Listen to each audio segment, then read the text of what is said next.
नमस्कार मित्रों, अर्पित smart study में आपका स्वागत है। एक बार फिर से आपके समक्ष मूल विधि तथा संविधान से टेस्ट सीरीज़ का ये चौथा भाग है। आशा करता हूँ दोस्तों ये वीडियो आपके लिए बहुत ही हेल्पफुल रहेगी यूपीएससी एग्ज़ाम के लिए। तो आगे बढ़ते हैं दोस्तों अपने क्वेश्चन की तरफ। एक कार्य जो दंडनीय होने के लिए इसे नैतिक रूप से दोषपूर्ण होना चाहिए, इसे अवश्य ही एक पाप होना चाहिए। यह कथन निम्नलिखित में से किसके द्वारा दिया गया है? ऑप्शन ए सालमन, बी न्यायमूर्ति कृष्णा अय्यर, सी लॉर्ड डेनिंग, डी स्टीफेन। इसका सही जवाब हो जाएगा ऑप्शन सी लॉर्ड डेनिंग। अगला क्वेश्चन है, यक्स और वाई जेड की हत्या करने के लिए जाते हैं। यक्स गार्ड जेड द्वारा पकड़ लिया जाता है, वाई जेड की हत्या कर देता है। ऑप्शन ए जेड की हत्या के लिए वाई उत्तरदायी है, बी यक्स एवं वाई दोनों जेड की हत्या के लिए उत्तरदायी है, सी यक्स उत्तरदायी नहीं होगा क्योंकि उसने कोई विवृत कार्य नहीं किया है। ऑप्शन डी उपयुक्त ए एवं सी दोनों।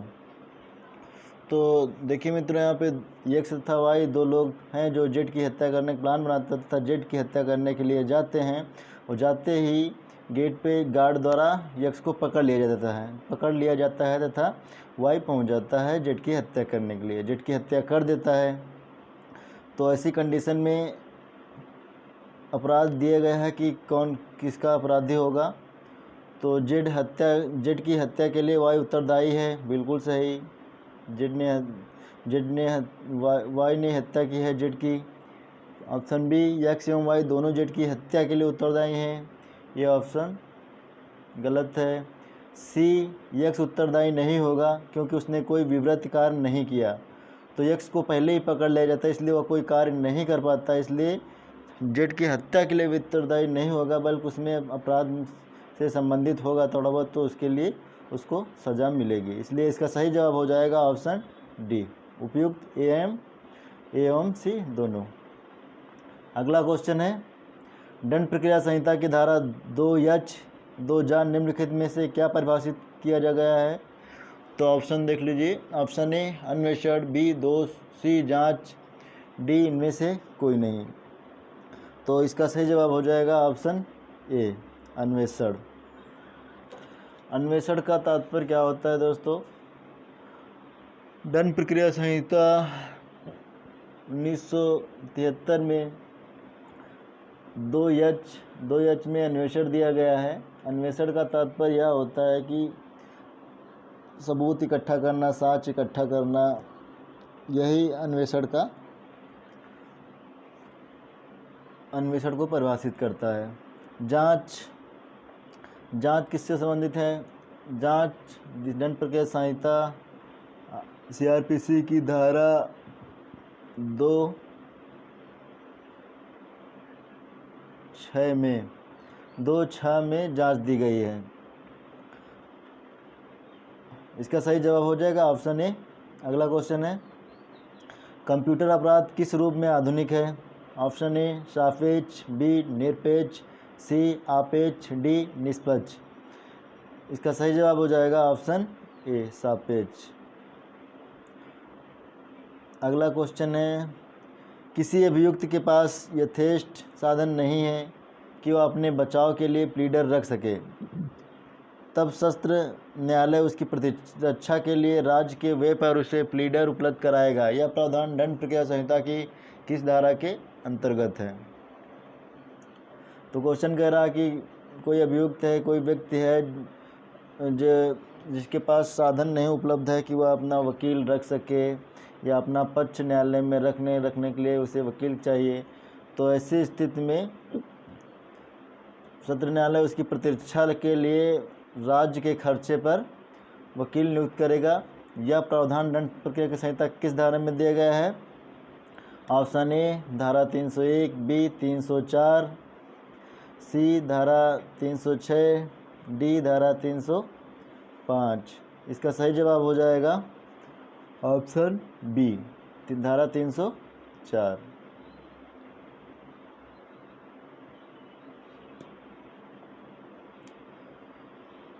अगला क्वेश्चन है, एक जल्लाद जो मृत्युदंड निष्पादित करता है भारतीय दंड संहिता की किस धारा के अंतर्गत आपराधिक दायित्व से मुक्त है?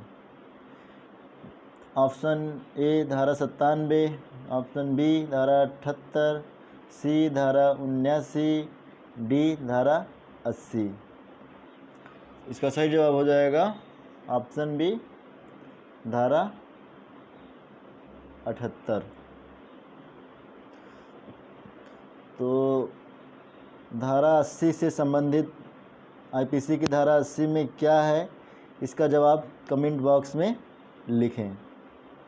अगला क्वेश्चन है, उत्तर प्रदेश जमींदारी विनाश एवं भूमि व्यवस्था अधिनियम 1950 की धारा 132 में क्या है? ऑप्शन ए निजी भूमि, बी सीर भूमि, सी खुदकास्ट भूमि, डी कुछ भूमियों की सूची।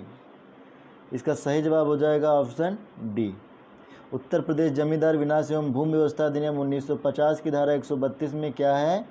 ऑप्शन डी कुछ भूमियों की सूची, सही जवाब। अगला क्वेश्चन है, विशेषज्ञ की राय भारतीय साक्ष्य अधिनियम के किस धारा के अंतर्गत लिया जाता है?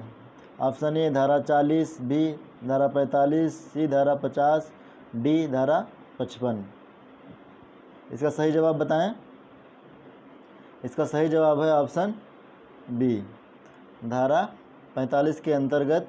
भारतीय साक्ष्य अधिनियम के किस धारा के अंतर्गत है जो विशेषज्ञ की राय ली जाती है? धारा 45 के अंतर्गत। अगला क्वेश्चन है, सूचना प्रौद्योगिकी अधिनियम 2000 कब अधिनियमित हुआ? ऑप्शन ए 26 नवंबर 2000, बी 5 जून 2000, सी 9 जून 2000, डी 17 अक्टूबर 2000।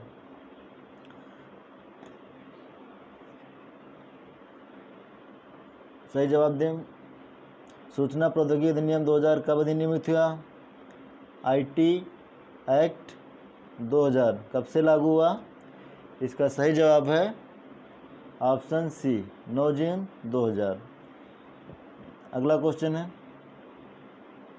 भारतीय संविधान के किस अनुच्छेद में प्राकृतिक पर्यावरण आदि की रक्षा करने को मूल कर्तव्यों के रूप में विहित किया गया है? ऑप्शन ए 51, ऑप्शन बी अनुच्छेद 48 का, ऑप्शन सी अनुच्छेद 39, ऑप्शन डी अनुच्छेद 51 का। तो भारतीय संविधान के किस अनुच्छेद में प्राकृतिक पर्यावरण आदि की रक्षा करने को मूल कर्तव्य के रूप में विहित किया गया है? तो मूल कर्तव्य भारतीय संविधान का अनुच्छेद कौन से अनुच्छेद में दिया गया है? अनुच्छेद 51 का, भाग 4 का के अनुच्छेद 51 का में मूल कर्तव्यों का वर्णन है। तो इसका सही जवाब हो जाएगा ऑप्शन डी। अगला क्वेश्चन है, क्वेश्चन नंबर 11, लोक लेखा समिति का कार्यकाल होता है? ऑप्शन ए यह समिति प्रतिवर्ष गठित होती है, ऑप्शन बी 2 वर्ष, सी 3 वर्ष, डी 5 वर्ष। इसका सही जवाब हो जाएगा ऑप्शन ए, यह समिति प्रतिवर्ष गठित होती है। लोक लेखा समिति का कार्यकाल होता है, यह प्रत्येक वर्ष गठित होती है। भारत सरकार के खर्चों की लेखा परीक्षा संसद द्वारा निर्मित होती है, इसलिए इस समिति का गठन किया जाता है। इसमें कुल मिलाकर के टोटल 22 सदस्य होते हैं। लोकसभा से 15 सदस्य तथा राज्यसभा से 7 सदस्य होते हैं और इसको 1 वर्ष के लिए गठित किया जाता है। कुल मिलाकर के भारत के नियंत्रक एवं महालेखक परीक्षा की जो रिपोर्ट दी जाती है उसकी जांच करने के लिए एक कमेटी बनाई जाती है। अगला क्वेश्चन है, संविधान सभा के मूलाधिकार समिति का अध्यक्ष कौन था? Option A doctor Ambedkar, B Sardar Patel, C Pandit Jawaharlal Nehru, D कोई नहीं। इसका सही जवाब हो जाएगा ऑप्शन बी। ये तो थे संविधान सभा के मूलाधिकार समिति का अध्यक्ष तो संविधान सभा के मूलाधिकार समिति का अध्यक्ष कौन था? तो सरदार पटेल थे। तथा संविधान सभा के उप मूलाधिकार समिति के अध्यक्ष कौन थे? इसका सही जवाब कमेंट बॉक्स में ज़रूर बताएं। अगला क्वेश्चन है, लोकतंत्र के अंतर्गत राजनीतिक दल के लिए निम्नलिखित में से कौन आवश्यक तत्व नहीं है? ऑप्शन ए संवर्ग, बी संगठन, सी नेतृत्व, डी वित्त। लोकतंत्र के अंतर्गत राजनीतिक दल के लिए निम्नलिखित में से कौन आवश्यक तत्व नहीं है? संवर्ग नहीं होगा, बी संगठन तो होता ही है, नेतृत्व भी करने वाला होना चाहिए राजनीतिक दल का, वित्त धन की भी आवश्यकता होती है, इसलिए इसका सही जवाब हो जाएगा ऑप्शन ए, आवश्यक तत्व नहीं है। अगला क्वेश्चन है, कैबिनेट मिशन का उद्देश्य था? ऑप्शन ए संविधान बनाने के लिए संविधान निर्मात्री सभा की स्थापना करना, बी भारत का विभाजन करना, सी सत्ता हस्तांतरण के दौरान गवर्नर जनरल की सहायता करना, डी भारतीयों को सत्ता सौंपना। कैबिनेट मिशन का मुख्य उद्देश्य क्या था? तो इसका सही जवाब हो जाएगा ऑप्शन डी, भारतीयों को सत्ता सौंपना। इसके कैबिनेट मिशन भारत जो आया था, इसके 3 सदस्य थे, 3 सदस्यीय समिति थी, जिसके अध्यक्ष थे जिसके 3 सदस्य थे ए.बी. अलेक्जेंडर, क्रिप्स और एक कुछ सदस्य थे, उसका कमेंट बॉक्स में ज़रूर बताएं। अगला क्वेश्चन है, संशोधित भारतीय संविधान की प्रस्तावना प्रियम्बल में निम्नलिखित 5 अभिव्यक्तियाँ आई हैं। निम्नलिखित संकेत से अपने उत्तर को चुनिए। लोकतांत्रिक, सार्वभौमिक, धर्मनिरपेक्ष, समाजवादी, गणतंत्र। देख लेते हैं इसका सही जवाब क्या होगा। सबसे पहले सार्वभौम आया, लोकतांत्रिक, धर्मनिरपेक्ष, समाजवादी, फिर गणतंत्र 2, 4, फिर धर्मनिरपेक्ष 3, 2, 4, 3 ऑप्शन ए में है, तो इसका सही जवाब हो जाएगा ऑप्शन ए। सबसे पहले सार्वभौम आया, फिर समाजवादी शब्द, फिर तीसरे नंबर पे धर्मनिरपेक्ष की जगह पर पंथनिरपेक्ष था, लोकतांत्रिक, फिर गणतंत्र। इसका सही जवाब हो जाएगा ऑप्शन ए। निम्नलिखित में से कौन सर्वोच्च न्यायालय के तदर्थ एड हॉक न्यायाधीशों की नियुक्ति करता है? ऑप्शन ए राष्ट्रपति, बी प्रधानमंत्री, सी गृह मंत्री, डी राष्ट्रपति की सहमति से भारत का मुख्य न्यायाधीश। इसका सही जवाब है ऑप्शन डी। इस क्वेश्चन के बारे में पिछले वीडियो में बताए थे कि तदर्थ न्यायाधीशों की नियुक्ति के बारे में, तो ये भारतीय संविधान के अनुच्छेद 127 के अंतर्गत था कि जो सर्वोच्च न्यायालय का मुख्य न्यायाधीश होता है, उसके अंतर्गत राष्ट्रपति की पूर्व सहमति से ही नियुक्त किया जाता है। अगला क्वेश्चन, पंचायत के सरपंच का चुनाव कैसे होता है? ऑप्शन ए जनता द्वारा प्रत्यक्ष रूप से, बी पंचायत के पंचों के द्वारा, सी राज्य सरकार के द्वारा मनोनयन, डी जिलाधीश के द्वारा मनोनयन। इसका सही जवाब हो जाएगा ऑप्शन ए जनता द्वारा प्रत्यक्ष रूप से। जनता वोट डाल करके चुनती पंचायत के सरपंच को। अगला क्वेश्चन है, सूची फर्स्ट तथा सूची सेकंड का सही मेल कीजिए तथा नीचे दिए गए कूट से सही उत्तर चुनिए। संघ सूची, राज सूची, समवर्ती सूची। संघ सूची संबंधित हो जाएगा समान हित के विषय में।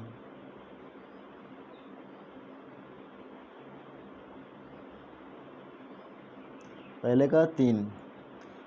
राज्य सूची हो जाएगा स्थानीय हित के विषय में, अपने राज्य के ही बारे में कानून बनाएंगे। समवर्ती सूची हो जाएगा कानून की समरूपता अपेक्षित किंतु आवश्यक नहीं, एक का डी। तो इसका सही जवाब हो जाएगा एक का सी, एक का 3, बी का 2, सी का 1। Option C is correct. अगला क्वेश्चन है, निम्न से कौन सा जोड़ा सही सुमेलित नहीं है? ऑप्शन ए भाषाएं 8वीं अनुसूची में दी गई है, सही है। शपथ या प्रतिज्ञान के प्रारूप 2री अनुसूची में दी गई, गलत। इसमें वेतन भत्तों से संबंधित प्रावधान है। राज्यसभा में सीटों का आवंटन 4थी अनुसूची में दिया गया है, बिल्कुल सही। ऑप्शन डी दल बदल के आधार पर सदस्यों की नियर्ताएँ हैं, ये भी सही। तो इसका सही जवाब हो जाएगा ऑप्शन बी। जो ऑप्शन बी है 2री अनुसूची में नहीं दिया गया है, 2री अनुसूची में दिया गया है वेतन भत्तों से संबंधित। अगला क्वेश्चन है, एक राज्य का राज्यपाल कब अध्यादेश जारी करता है? ऑप्शन ए जब केंद्र सरकार उसे ऐसा करने को कहे, बी जब राज्य में कानून व्यवस्था की स्थिति खराब हो, सी जब राज्य की विधायिका सत्र में ना हो तथा राज्यपाल को यह लगे कि तुरंत कदम उठाना आवश्यक है, डी जब न्यायपालिका उसे ऐसा करने को कहे। तो इसका सही जवाब देख लेते हैं,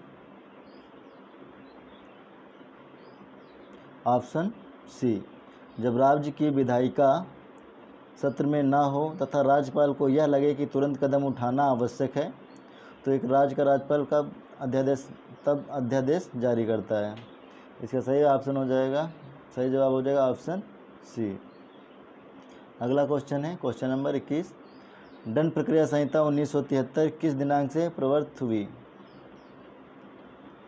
ऑप्शन ए 1 जनवरी 1973, बी 1 अक्टूबर 1973, सी 1 जनवरी 1974, डी 1 अप्रैल 1974।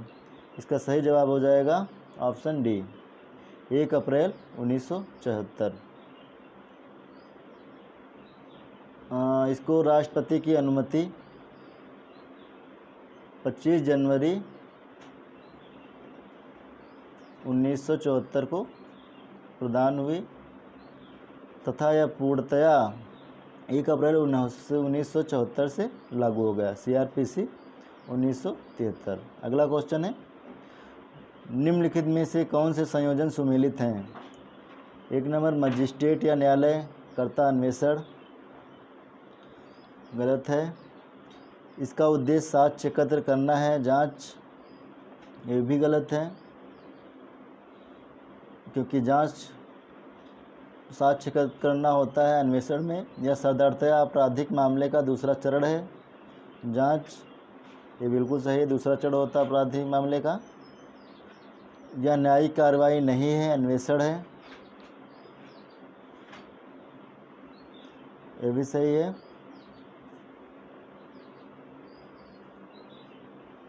तो इसका सही जवाब हो जाएगा ऑप्शन डी 3 और 4।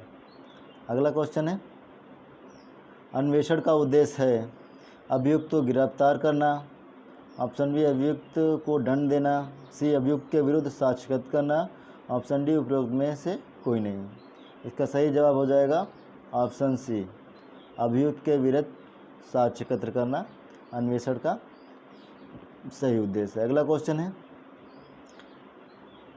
निम्नलिखित न्यायालय के वर्ग पर विचार कीजिए। उच्च न्यायालय, सेशन न्यायालय, प्रथम वर्ग न्यायिक मजिस्ट्रेट, द्वितीय वर्ग न्यायिक मजिस्ट्रेट और महानगर मजिस्ट्रेट, कार्यपालक मजिस्ट्रेट। उपरोक्त में से कौन न्यायालय दंड प्रक्रिया संहिता के तहत दंड न्यायालयों के वर्ग में सम्मिलित है? देख लेते हैं। पहला, सेकंड, थर्ड, फोर्थ, केवल फर्स्ट एंड थर्ड, केवल फर्स्ट एंड फोर्थ, केवल फोर्थ। तो इसका सही जवाब हो जाएगा ऑप्शन ए। देख लेते हैं। उच्च न्यायालय, सेशन न्यायालय, प्रथम वर्ग न्यायिक मजिस्ट्रेट, द्वितीय वर्ग न्यायिक मजिस्ट्रेट और महानगर मजिस्ट्रेट, कार्यपालक मजिस्ट्रेट। सबसे पहले उच्च न्यायालय आएगा, फिर सेशन न्यायालय के अंतर्गत, उच्च न्यायालय के अंतर्गत कार्य करता है, प्रथम वर्ग न्यायिक मजिस्ट्रेट, द्वितीय वर्ग न्यायिक मजिस्ट्रेट और महानगर मजिस्ट्रेट सेशन न्यायालय के अंतर्गत कार्य करते हैं। और फिर कार्यपालक मजिस्ट्रेट, ये सब प्रथम वर्ग न्यायिक मजिस्ट्रेट, द्वितीय वर्ग न्यायिक मजिस्ट्रेट और महानगर मजिस्ट्रेट के अंडर में कार्य करते हैं। तो इसका सही जवाब हो जाएगा ऑप्शन ए। अगला क्वेश्चन है, न्यायिक मजिस्ट्रेट की स्थानीय अधिकारिता नियंत्रण में है? राज्य सरकार के, उच्च न्यायालय के, मुख्य न्यायिक मजिस्ट्रेट के, ऑप्शन डी बी एवं सी दोनों के। तो इसका सही जवाब हो जाएगा ऑप्शन डी बी एवं सी दोनों के, राज्य सरकार के और उच्च न्यायालय के अंतर्गत, नहीं उच्च न्यायालय के और मुख्य न्यायिक मजिस्ट्रेट के अंतर्गत न्यायिक मजिस्ट्रेट की स्थानीय अधिकारिता मतलब कंट्रोल में रहता है, अंडर में कार्य करता है। अगला क्वेश्चन है,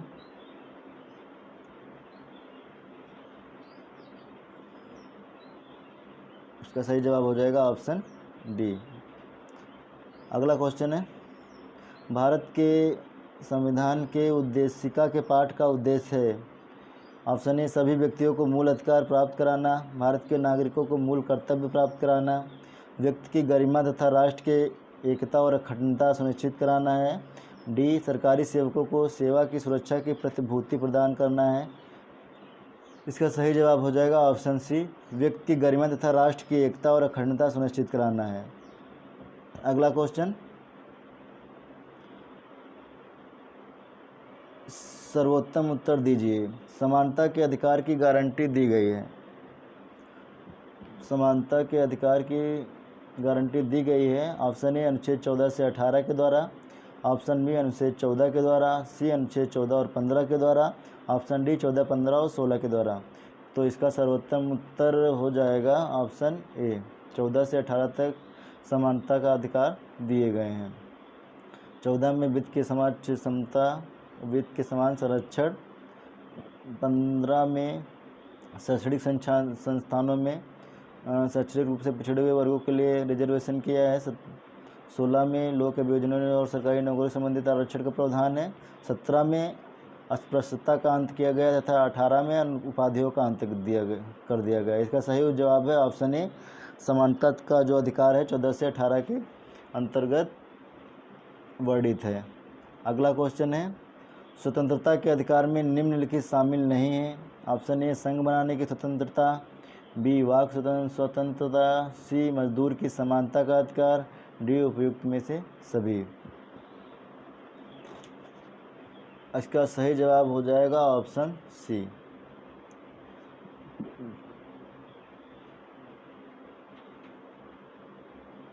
मजदूर की समानता का अधिकार स्वतंत्रता के अधिकार में निम्नलिखित से शामिल नहीं है। अगला क्वेश्चन है क्वेश्चन नंबर 29, राज्य के नीति निर्देशक तत्व को लागू करना किसका कर्तव्य है? ऑप्शन ए किसी का नहीं, ऑप्शन बी राज्य का, ऑप्शन सी केंद्रीय शासन का ही केवल, ऑप्शन डी राज्य के सभी नागरिकों का। तो इसका सही जवाब हो जाएगा ऑप्शन बी। जो राज्य के नीति निर्देशक तत्व संबंधी जो प्रावधान दिया गया है संविधान के भाग 4 में अनुच्छेद 36 से 51 के मध्य दिया गया है, जो राज्य के भारत में राज्य जो होते कल्याणकारी राज्य बनाने की प्रावधान किया गया है, जो जिसका राज्य का दायित्व होगा कि उनको विधि बनाकर लागू करे तथा राज्य के कल्याणकारी हित के लिए कदम उठाए। तो इसका सही जवाब हो जाएगा ऑप्शन बी। अगला क्वेश्चन है, निम्नलिखित में से किसको भारत के राष्ट्रपति के चुनाव में मतदान का अधिकार नहीं है? ऑप्शन ए लोकसभा के अध्यक्ष को, ऑप्शन बी विधानसभा के अध्यक्ष को, ऑप्शन सी लोकसभा के उपाध्यक्ष को, ऑप्शन डी राज्यसभा में राष्ट्रपति द्वारा नामित सदस्यों को। तो इसका सही जवाब हो जाएगा ऑप्शन डी। राज्यसभा में जो राष्ट्रपति द्वारा मनोनीत किए जाते हैं ऐसे सदस्य राष्ट्रपति के चुनाव में भाग नहीं ले सकते हैं। तो फिर राष्ट्रपति के चुनाव में भाग कौन कौन ले सकता है? तो संसद के दोनों सदनों के निर्वाचित सदस्य राष्ट्रपति के चुनाव में भाग लेते हैं। राज्य के विधानसभा के सदस्य भी राष्ट्रपति के चुनाव में भाग लेते हैं तथा दिल्ली एवं पुडुचेरी के विधानसभा के जो सदस्य होते हैं वो भी राष्ट्रपति के चुनाव में भाग लेते हैं। बल्कि एक संघ शासित प्रदेश के अंतर्गत चुनाव में भाग नहीं लेते हैं उनको विशेष दर्जा दिया गया है राज्य के अंतर्गत। इसलिए दिल्ली तथा पुडुचेरी के विधानसभा के सदस्य जो होते हैं राष्ट्रपति के चुनाव में भाग लेते हैं। तो आशा करता हूं दोस्तों ये वीडियो आपके लिए बहुत ही हेल्पफुल होगी। इससे आप अपना आकलन ज़रूर कर पाए होंगे कि आपकी तैयारी कैसी चल रही है। यदि आपका 30 क्वेश्चनों में से 20 क्वेश्चन सही हो जा रहे हैं तो आपकी पढ़ाई बहुत ही अच्छी चल रही है। और इसी तरह पढ़ाई करते रहिए, खुश रहिए, मस्त रहिए। तब तक फिर मिलते हैं दोस्तों अगली वीडियो में। तब तक के लिए नमस्कार, बाय बाय, जय भारत, जय हिंद।